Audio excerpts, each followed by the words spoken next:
真係黐線！我哋咧喺 Birmingham 做嘢啦，跟住拍咗個停車場啦，而家咧拍咗3個鐘翻到嚟咧，係揾唔到我哋架車，架車俾人撻咗咯，黐線㗎！而家我哋好慘啊，唔知點算啊，翻唔到屋企，就係呢個停車場咯。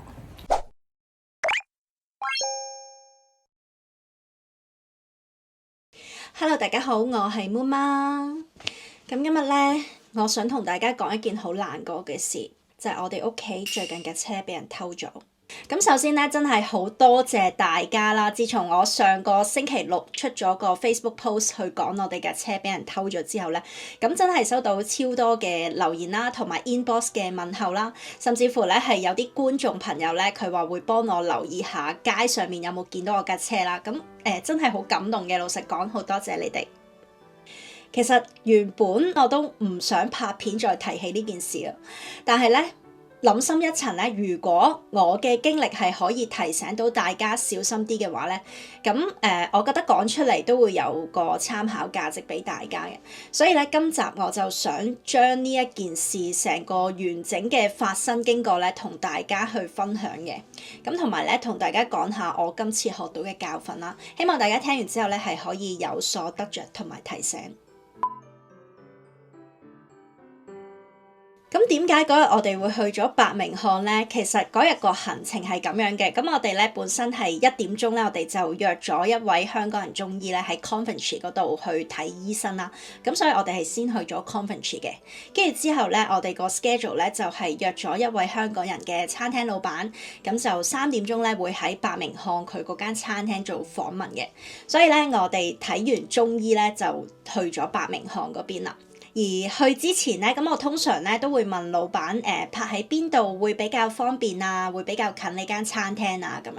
咁今次咧個老闆咧佢就叫我泊喺 Millennium Point 呢一個 car park 嗰度，因為咧佢話呢個位係最近，行去餐廳咧係5至8分鐘左右啦。咁所以咧我哋就去咗呢一個停車場嗰度。而我哋去到咧，其實望落去咧，成個停車場都好光猛、好乾淨㗎。咁佢咧係有閘啦，有 CCTV 啦，亦都要攞飛入場啦。所以咧，我哋係去到嗰刻咧，我哋個心諗咧係一定安全啦。況且咧，佢對面咧其實就係伯明翰大學同埋博物館嚟㗎，咁都算係市中心一個正規嘅停車場。所以咧，真係完全冇戒心咧，我哋就將架車泊咗入去。嗱，講講我架車先啦，可能有啲觀眾都知道我哋揸緊咩車啦。其實咧，我哋就真係唔係揸啲咩貴車，咁咧只係一架2015年嘅白色 Toyota Yaris 嘅 Hybrid 車。咁咧呢架車咧，我哋已經係揸咗幾年㗎啦，亦都好中意呢架車嘅，因為咧佢真係非常之慳油啦，係一架細車仔啦，而且咧入城係唔需要俾 charge 啦，又唔使俾 road test 啦，咁攞嚟代步咧係超級實用啊！咁呢架車亦都係陪住我哋去過好多地方㗎啦，好多時候咧我哋四周圍拍片啊、買餸啊、接月月放學啊、返學啊，都係揸佢嘅。咁多數都係我揸為主啦。如果係出去拍片啊、遠啲嘅地方就會係悶巴揸啦咁樣。咁我哋都揸咗幾年㗎啦，咁有好多嘅回憶喺入面嘅。而當年咧買翻嚟個價咧，我冇記錯，好似係1200磅，1200英鎊。咁我哋喺車行度買嘅，佢係行車嚟嘅 approved car 咁樣啦。其實都聽過好多人講過咧，話呢款嘅 Yaris 咧 Toyota Yaris 係偷車高危嘅車款嚟嘅。但係咧，因為我哋都揸咗咁耐啦，一直都相安無事啦，所以咧就一直覺得係偷都唔會偷我哋啦，係嘛？應該都唔會輪到我哋啦。當然啦，呢種心態而家諗翻起咧，就真係太天真啦。咁講翻當日啦，去到餐廳同老闆做嘅訪問咧都好順利嘅。咁我哋咧食完飯傾埋偈，大約去到6點半左右咧，咁我哋就3個人慢慢咁樣行翻去停車場度攞車啦。其實咧嗰日咧都幾大雨㗎，成個天又黑晒啦，因為你知道冬天都好早天黑啦。咁咧我哋都幾狼狽啊，但係咧一路上都係嘻嘻哈哈啦，即係大家仲講緊今晚返到屋企食咩宵夜好啊，咁樣係完全係冇諗過會發生呢件事嘅。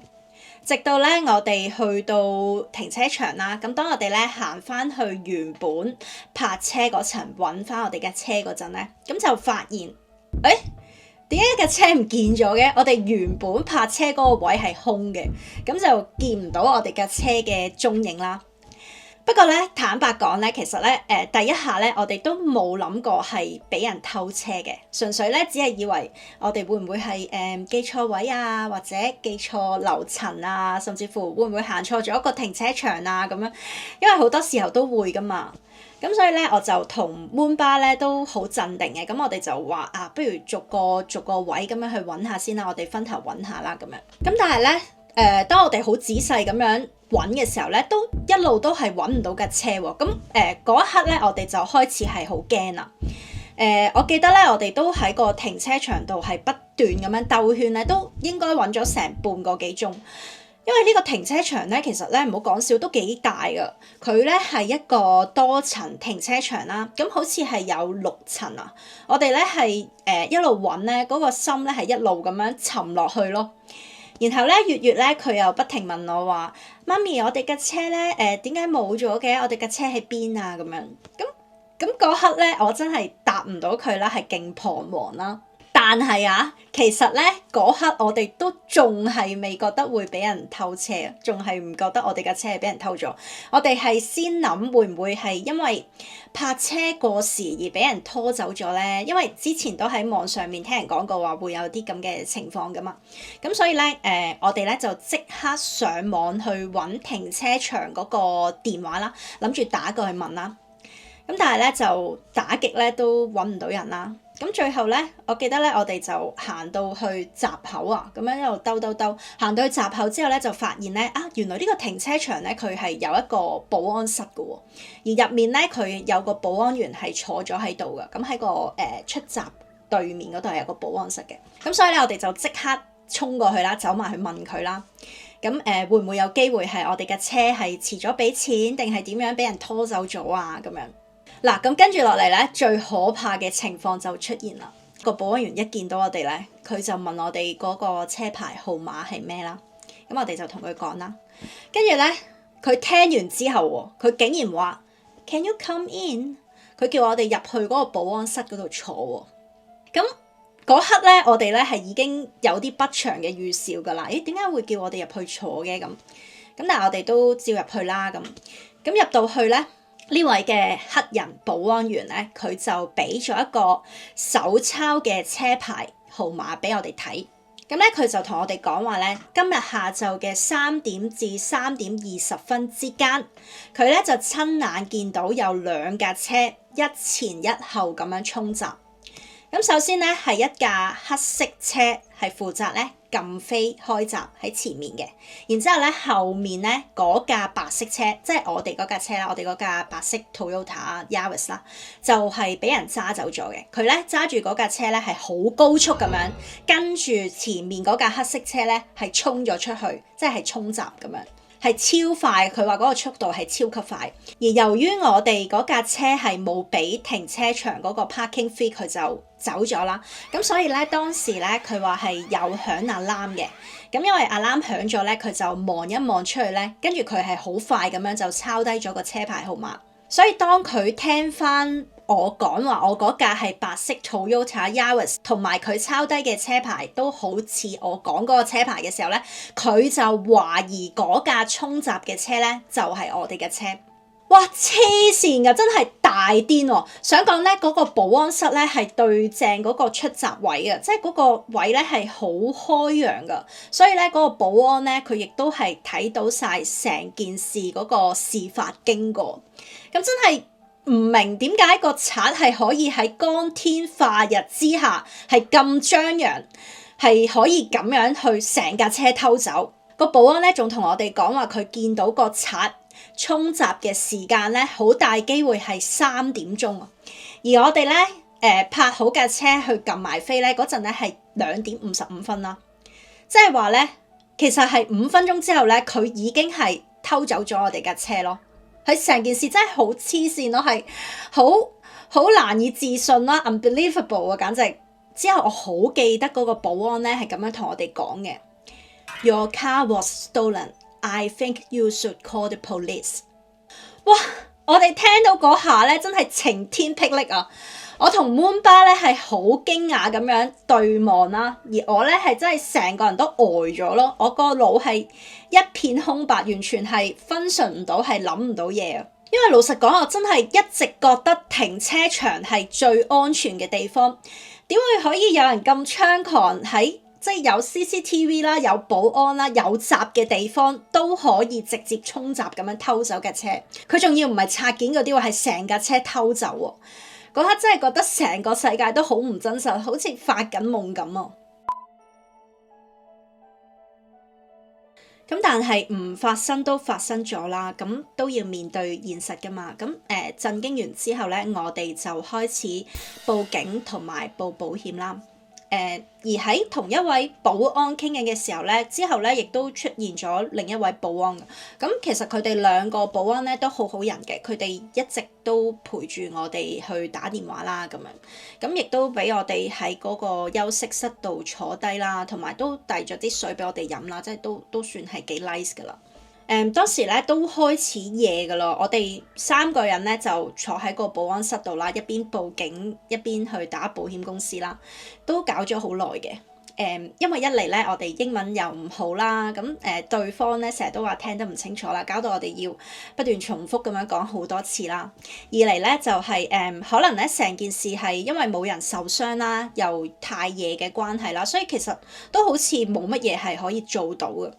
嗱，警方嗰邊咧，佢就當晚咧就淨係俾咗個 incident number 我哋嘅啫，因為咧佢話冇人受傷咧，佢就唔會派人嚟現場有啲咩支援噶啦。個 cam reference number 咧，亦都係3日內咧先會俾我哋嘅，咁就叫我哋等下啦。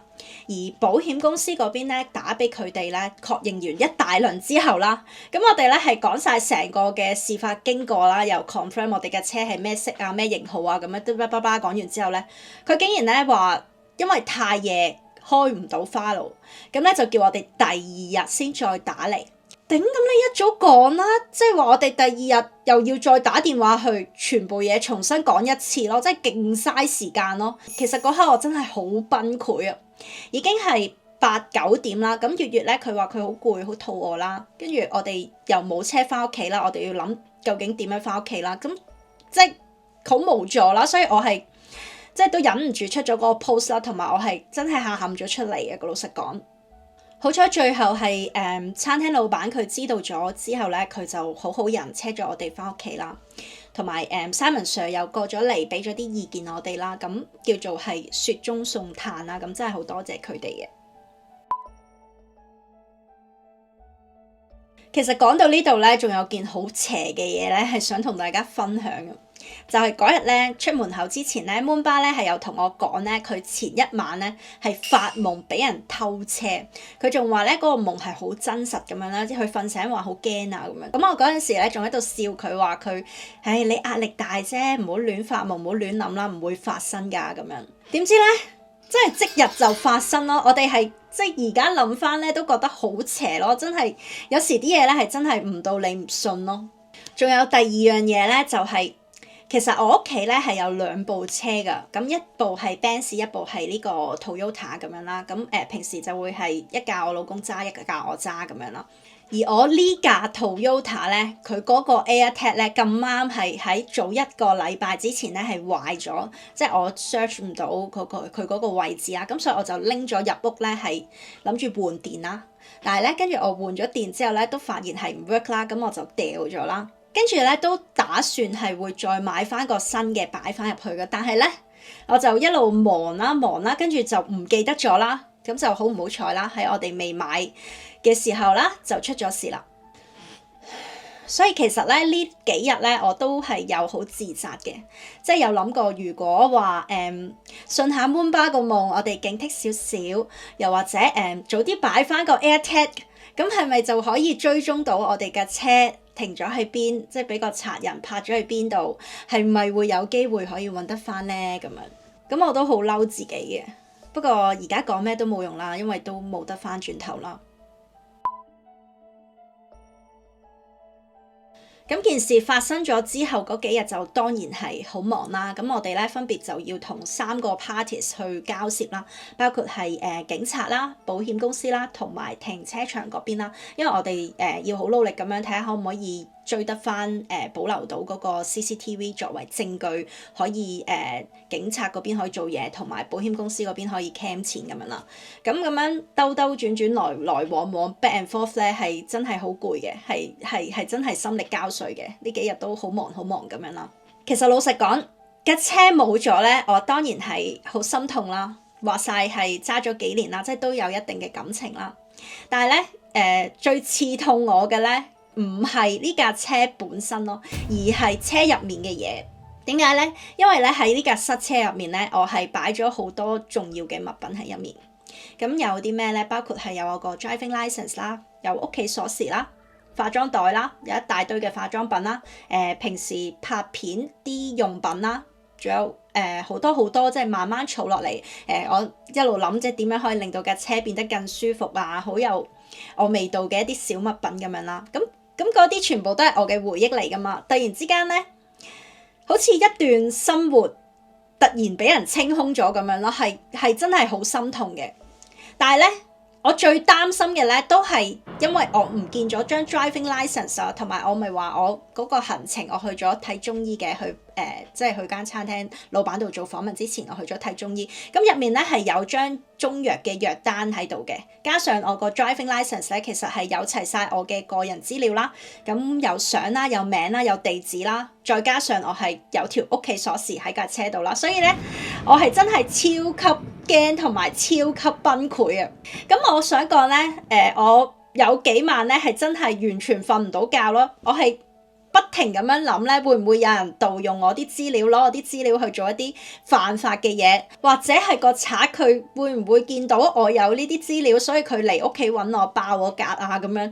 咁我哋會唔會即係有呢個人身安全會唔會好危險咧？咁我就個大腦一路就喺度諗呢啲嘢咧，我係真係好痛苦啊！我覺得我係誇張到咧係有少少 PTSD 咁樣，我成日咧都個心口翳住啦，覺得呼吸唔到啦，同埋係完全冇胃口食嘢啦，亦都係好似成日想嘔咁樣啦。咁係好大打擊嘅呢件事。但係之後咧，我都有同翻一啲專業人士傾翻同埋了解翻啦。咁佢哋話咧，原來偷車同埋入屋爆格嘅通常咧都係兩批人嚟嘅。咁咧同埋大部分嘅偷車賊咧，佢哋只係要架車嘅啫，佢哋會將你架車拎去賣啦，或者係劏開啲件咁樣拆散啲零件，可能賣俾啲車行啊咁樣，即係去啲黑市度賣啊咁樣。其實好多時咧喺塞車上面咧都會有呢啲車主嘅個人資料嘅，咁但係咧佢哋見到咧通常都係會隨手抌咗去，即係唔會特登留住嘅，因為擔心咧會留低咗證據啦咁樣。咁偷車咧都係為咗揾快錢嘅啫，而且一般嘅偷車賊再去揾個車主嘅機會咧個可能性都係好低嘅，咁所以咧我先叫做係放心咗少少咯。不過當然啦，我哋做足晒可以做嘅嘢嘅，我哋翻到屋企都即刻換咗個鎖啊，同埋我都 freeze 晒啲銀行卡啊嗰啲咁樣。另外保險公司咧就話因為未揾到架車啦，所以咧佢就唔會提供一架代步車俾我哋噶啦。咁喺英國冇咗架車就等於冇咗隻腳噶嘛，咁所以咧所有嘢都變得好唔方便咯。所以我哋同一時間咧都要去睇車啦，咁籌備買新車嘅嘢啦，咁亦都要麻煩住朋友，可能有需要嘅時候呢段時間幫手去接載月去返學啊、放學啊咁樣。其實發生咁樣嘅事咧，成個生活打亂晒咧，係一定係有唔開心嘅。但係咧，正如大家所講啦，最緊要係人冇事啦，已經係最大嘅幸運嚟㗎啦。所以咧，我都諗通晒㗎啦。我覺得屋企人即係而家啦，位位都仲健在咧，已經係好值得感恩㗎啦。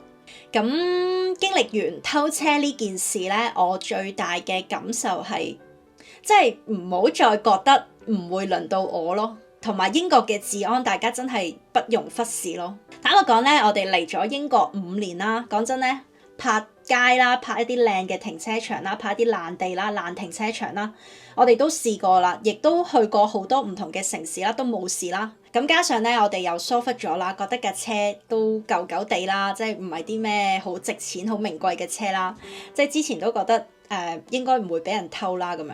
邊個會偷我哋架爛車啊？咁樣，所以就呢種心態咧，就令到我哋係掉以輕心咗咯。原來賊人係根本唔會理你架車係新定舊，佢哋係即係只要你係有市場價值咧，佢哋就會偷噶啦。而家我對伯明翰都一定係有啲陰影噶啦，因為始終我架車喺伯明翰俾人偷啦。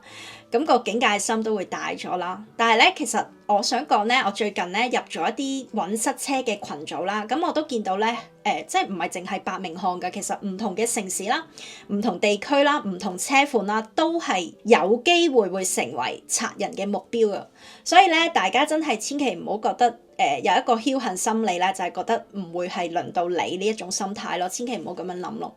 仲有我想提醒大家咧，就係證件啦、貴重嘢啦，冇乜必要咧，就真係要更新咯，唔好留喺架車度。出入一啲陌生或者係好靜嘅地方咧，都要加倍留意，做好防盜措施。咁咧，好多人都話㗎啦，最好咧就係落翻個胎盤鎖啦。如果冇嘅話，就買翻啦。同埋架車咧冇 checker 咧都裝翻啦。仲有咧加多幾粒 AirTag 喺唔同嘅地方啦。最好就車頭、車尾、車底都擺翻個啦。同埋好重要嘅就係一定要買翻份好啲嘅保險啦。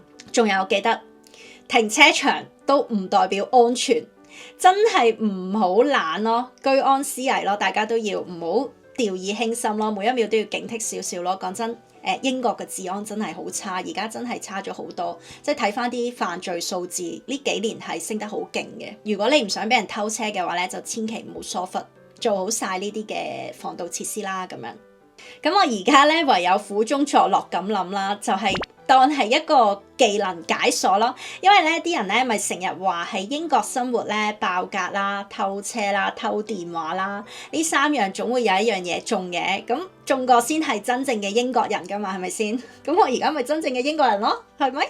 鼓掌！唔係講笑啫，個真心希望大家都唔會遇到呢啲咁不幸嘅事件啦。嗱，咁依家咧我哋都係等緊停車場警察同埋保險公司嗰邊去調查啦。我都希望盡快可以有結果同埋平息呢件事嘅。咁我哋都想係快啲買翻架車之後可以重新出發啦。係啦，咁呢個咧就係今次我俾人偷車嘅完整事發經過啦。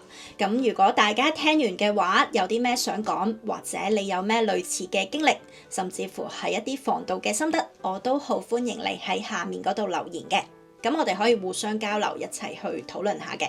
咁再次好感謝各界嘅朋友啦、觀眾同埋網友對我哋嘅關心啦。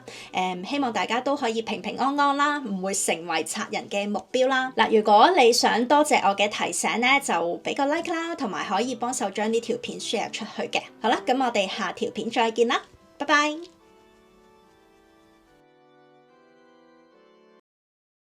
Oh, do you know me? 好靚喎！呢個你自己整㗎？ Yes, I made this. So the story got it from here. The feather was from school. And then I like draw this whole thing. 哇，好靚喎！我 draw 㗎。I drew the whole thing. 媽咪唔見咗架車，你覺得點啊？係咪好慘啊？